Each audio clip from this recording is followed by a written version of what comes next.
Good morning. I'm wondering for myself about foods and vibration, and what I have found for myself that certain foods help me to focus more, and other foods make me a little bit out there. And I'm wondering if that's just a belief that I hold that's very strong, or if there is a reality to vibrations to particular foods. Certainly, there is a reality to it, but any belief that you would hold would cause you to attract those foods that were in harmony with your belief. And so, you see, you hold a belief, which means you hold a vibration. Mm-hmm. And then if you follow the inspired action from the basis of that belief, mm-hmm. then the action that is attracted just complements or exaggerates the belief.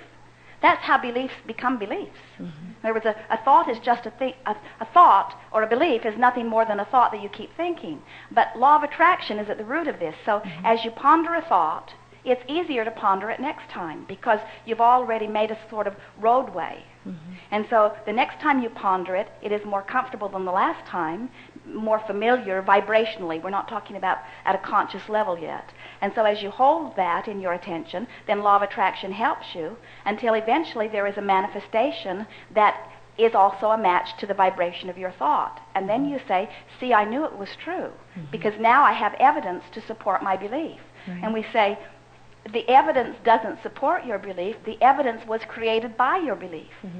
Is it ever created from sort of like a universal desire coming through? Is it ever, I understand that part real well, how I can create from my beliefs, but do I ever get driven from something else to let's say, choose a particular food or choose a particular way of dressing? Well, let's talk about the food first. Yeah. You are driven by something other than your conscious mind because mm-hmm. the cells of your body are craving or desiring nutrition. Mm-hmm. So as your cells summon and it is translated into a craving, in other words, think about the feeling of thirst. That's your body wanting liquid. Think about a yawn. Mm-hmm. That's your body wanting oxygen. You see, and so your body is like billions of little thinking entities within you, and they all have a say of what goes on too. Mm-hmm. And so as the cells of your body ask, you receive what feels to you like a consensus of thought. It's not very different from what is happening with Esther right now, who is receiving multiple entities, all of same perspective, mm-hmm. that feel to Esther as she receives it like one consensus of thought. Mm-hmm. So the same thing is happening with your cravings. Your cells are calling out in unison, mm-hmm. in harmony. You are receiving their signals and expressing it or interpreting it as the craving. And if you could put yourself in a place where you were hearing purely the cravings of your cells, mm-hmm. you would be guided to purer, simpler foods. Okay. That's why people often have found benefit in fasting, because let's start in a different place here. When you introduce a food substance to your body, who is an assimilating mechanism, mm-hmm. takes care of it.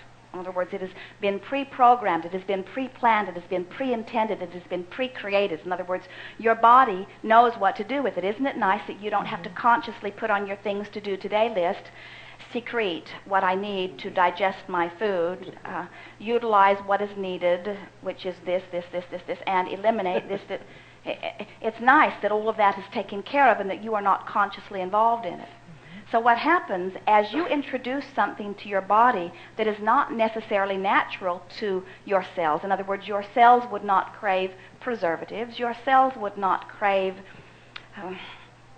MSG, your cells would not crave sugar or mm-hmm. caffeine, right. But as you introduce it to your body, because it is what is available on the buffet, mm-hmm. your body assimilates it. And as your body assimilates it, it does an excellent job of assimilating it. Mm-hmm. At first, when your body receives that foreign substance, it goes into a little bit of shock. You were describing a little bit of that earlier. Mm-hmm. But your body, which is compliant and resilient and very good at what it does, begins to now compensate for the strange stuff you've fed it. And as it begins its compensation process, that compensation often feels to you like a craving. In other words, it's like your body says, okay, gang, she's eaten a bunch of preservatives, let's deal with them. And so all the cells in your body get active in dealing with it, and they get so involved in dealing with it that now it feels to you like they need more now. In other words, everybody, it's sort of like the hotel hiring 200 employees because there's a big function, and then the function's over, but the 200 employees are all still here ready to work. It's sort of like that. So then, now what is happening is now you are answering the craving. This, in fact, is what addiction is. When you introduce to your body something that your body is not necessarily asking for, but the body adjusts to whatever it is and then continues to ask for it because it has just got into the habit of dealing with it. So people have discovered through lots of different, coming from it from lots of different directions, that they can offer a fasting, and if they can deprive their body of these preservatives or whatever it is for a period of time, their body has a period of withdrawal, but then the asking for these things stops and the cravings then stop. I want to know, is there like a greater law that is guiding me to eat nutritiously, that I can rest in? Yes, there is, but most of you don't hear that craving because you have more immediate cravings that have been generated by what you've been giving your body that become dominant. Okay, well, I want to know about the other one, though. I know I can manage when I stay centered, not going into those cravings. And I'm just curious about those possible guidances as to what to eat. And I'm all you would have to say is, inner being, I know you're aware of what would cause my body to thrive. Prompt me. And when you are in tune with your guidance, you will be prompted. And when you begin to participate in something not in harmony with your decision, you will feel the discomfort in it. In other words, you will know. I know. And if you were to ask us, what should you eat? In other words, what are these things? We would say to you, well, now you are asking us to be your guidance here, where we would far rather that you get in touch with your guidance, because it is ever so much more efficient, because what your body benefits from day to day can vary. In other words, if you could see the intricacies, first of all, your body is not fragile or vulnerable. In other words, you have enormous leeway. Really, you do. Look around. You are hardy beings in the midst of eating all kinds of things that are not necessarily what the cells of your body are asking for. So it is not an issue that we want to spend a great deal of time about, because we don't want you to feel any risk about it. But if you are wanting guidance from your broader perspective about the specifics that are in your environment today that would most benefit your body, just set forth that intent and fast forward in your mental projection to seeing yourself thriving and exhilarated and hardy and feeling good and flexible and full of energy and clarity and alive and joyful in your good feeling body.